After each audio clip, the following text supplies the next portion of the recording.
પોરબંદરમાં સમુદ્રી કિનારા પર ડ્રેજિંગ કૌભાંડમાં અરજદાર 52 કાના બાદરશાહીએ કરોડો રૂપિયાના ખોટા બિલો મામલે સીબીઆઈ તપાસની માંગ કરી છે।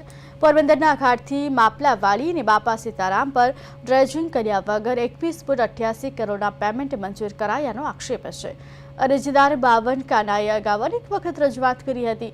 મુખ્યમંત્રી સ્વાગત કાર્યક્રમમાં પણ ફરિયાદ કરી હતી। બોટ એસોસિએશનના પ્રમુખે પણ સમુદ્રમાં ડ્રેજિંગ નહીં થયાની કબૂલાત કરી છે। 52 કાના બાદરશાહી હવે ડ્રેજિંગ કંપનીના કોન્ટ્રાક્ટર કિશોર પ્રોજેક્ટને તેમના ભાગીદારો વિરુદ્ધ કાર્યવાહી કરવા ખોટા બિલો તૈયાર કરી પેમેન્ટ લેનારી કંપની સામે સીબીઆઈ તપાસ શરૂ કરવાની માંગ કરી છે। જો થોડા દિવસોમાં તપાસ નહીં થાય તો કોર્ટનો રસ્તો અપનાવવાનો પણ સંકેત આપવામાં આવ્યો છે। રાજ્યના ગૃહમંત્રી હર્ષ સંઘવીને પણ અરજદાર દ્વારા સીબીઆઈ તપાસની રજૂઆત કરવામાં આવી છે।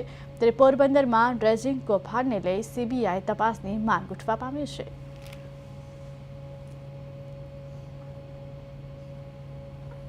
પોરબંદરની અંદર 21 કરોડ 88,32,048 મોટું ભ્રષ્ટાચાર થયેલું હોય ડ્રેજિંગમાં। તેમાં પણ મોટા બાગરબિલા અને કોન્ટ્રાક્ટર ભ્રષ્ટાચાર તો કરતા જ હોય, પણ જે મહેરબાની થઈ છે અધિકારીઓની થઈ। એ અધિકારીઓ દ્વારા જે આ ભ્રષ્ટાચાર કરેલું છે તેમાં પણ ખોટા ચકાસણી કર્યા વિનાના પણ બિલ ચૂકવાઈ ગયા છે અને કોઈ પણ ઇન્ફેક્શન કર્યું નથી, કોઈ પણ જાતનું ત્યાં આવ્યા નથી, સ્થળ ચકાસણી કરી નથી અને આ મોટું બિલ ચૂકવાઈ ગયું। તેમાં ભ્રષ્ટાચાર થયેલો જ છે, મારી પાસે પુરાવા છે જ ઓલરેડી।